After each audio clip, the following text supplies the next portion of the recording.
Last week, after averaging 27 points, 8 rebounds, and 7 assists, he told me he could still get better. I said, where? How? He said, I should be a better than 75% free throw shooter. I thought it was something he'd be working on in the offseason, but he went immediately to Ray Allen and said, Ray, help me. Ray said, what you're doing, LeBron, is you're dipping the ball down, swinging it, then going up and under like you're trying to clear space from a defender. Then you're shooting from the right side and missing to the right. He said, that's wasted movement. Just take the ball, go straight up and over. Last game, LeBron, 11-11, seeing immediate results from the free throw line. Wow. TNT's Craig Sager saying exactly what I'm going to tell you. LeBron James has been working with Ray Allen on his free throws, perfecting his technique. Skip Bayless, you saw this last night and mentioned it in the meeting. What do you make of it? Fascinating? Stephen A., I'm very impressed by this because I've said to you many times the repertoire has been, number one, is three-point shooting, but more important, free throws. It's called their free throws. And LeBron can get to the free throw line just about any time he so desires. So you got to make your free throws. I'd like to see him be at least in the 80s, if not a 90% free throw shooter, the way so many of the great players were. So, Stephen A., when I now watch him shoot free throws, he's made 19 of his last 20, it looks different to me. It looks strong. It looks sturdy. It looks like it'll stand up better under pressure. And I thought Craig did a marvelous job with his report, and then he talked to LeBron about it after the game. LeBron, as we talked about, improved his three-point shooting to 41%. That's just the way Magic and Michael Jordan did mid-career. They figured out how to make three-point shots. They worked on it hard in the off seasons, and Magic perfected more of a set shot. Michael got his jumper going from the longer distance, and they became lethal. Now LeBron is lethal. Now he's invincible. Got to make him late in games, but he started last year in Game 2 at Oklahoma City when he stepped to the line and put them up 4 late in that game after that questionable foul that he got away with on Kevin Durant. But I'm impressed. I was blown away by the report last night because this will make LeBron by far the best player in the game. Well, I wasn't blown away by it because I'm not surprised by it, because the one thing that I marvel at about LeBron James is that as great as he is, he's never satisfied with his own level of greatness. He doesn't take his talents for granted. And I think that more than anything else is what makes a star athlete a role model. When you don't push forward, constantly trying to exceed a certain level of excellence and greatness that you've already established. And, you know, we always have a few nincompoops, a few idiots out there who always want to get on folks because they sit around and you talk about LeBron James or Kobe Bryant and, you know, you accuse people of kissing somebody's tush or whatever the case may be. Here's the reality that everybody needs to recognize. You have to appreciate greatness when it's in front of your face.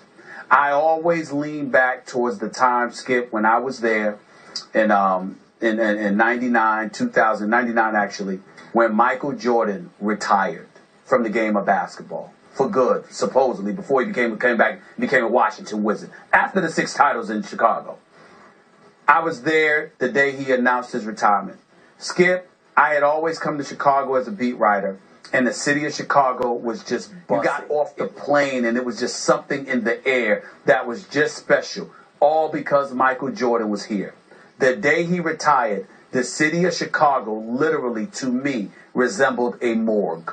It looked, it was lost. It was like a ghost town. There was nobody in the streets. Businesses were closed. Nobody wanted to work. Nobody wanted to do anything. All because Michael Jordan had said goodbye. You know this because you've worked in this town, and I'm sure you were around. There. That's right, when he retired. And it's like, I remember that. You know why, Skip, I bring up that story? Because we knew that something so special that was taking place before our eyes, it had come to an end. We're going to feel that way to some degree when Kobe says goodbye. When LeBron says goodbye. We're going to feel that way. We felt that way when Magic said goodbye, even though we had an heir apparent. The point is, you have to appreciate it for what it is in front of your face. LeBron's working on his free throws. He worked on his perimeter shot in the off season. You know, he's always in condition. He goes into the weight room before and after games. He does this stuff religiously because he doesn't take it for granted. Other great athletes, especially those who are younger and aspire to be great, this is somebody you emulate. And I am a critic who has been a critic of LeBron James. And I have to tip my hat to him and say, yo, this is what it is. This is what it's supposed to be. He's doing what he's supposed to be doing. The problem is most other folks do not. I will also eloquence that LeBron, to me, is as durable an athlete as I've ever watched. Kobe is too. Kobe seems to get beat up more than LeBron does. It's almost like LeBron is Iron Man. He doesn't need the Iron Man suit. He just is iron. And he is now in position to do great things. He's got to close the deal. We'll see. We just talked about how this is now his team. The responsibility is going to fall on his shoulders to take this team home now that D-Wade does have some sort of ongoing bruised knee issue. But all the work ethic, all the durability, I give him the highest marks. I am in awe. We are at a point now where it's pretty senseless to judge LeBron James on anything but rings. That's what it's come down to. How many rings are you going to get? Did you win the chip? If you didn't win the chip, why didn't you win the chip?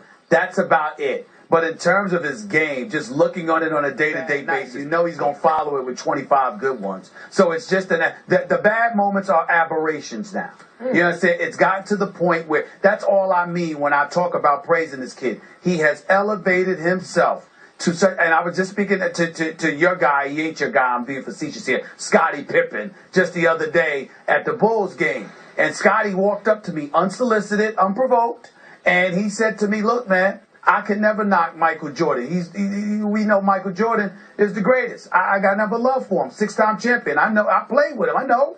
He said, but I can't deny what I see when I'm watching this kid perform on the court. And I said to him, Scottie, you could have checked him. He said, no, I couldn't. He said, LeBron's got me by about 30 pounds, Steve. I don't think I could have checked him.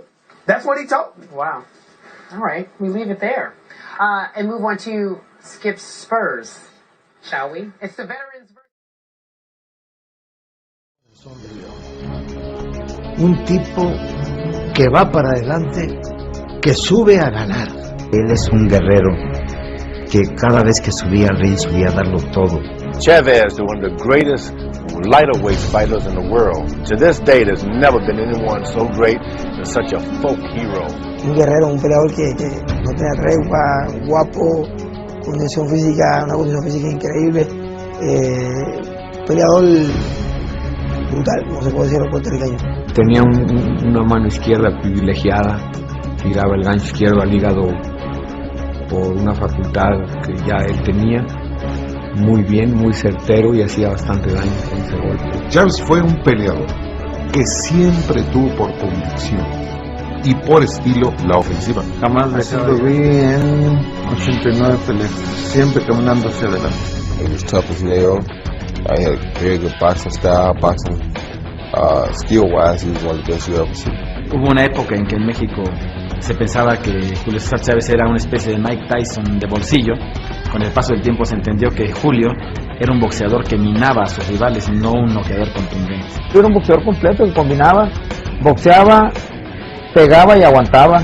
Tenía las tres cosas que un boxeador debe tener y mucha hambre de hacer.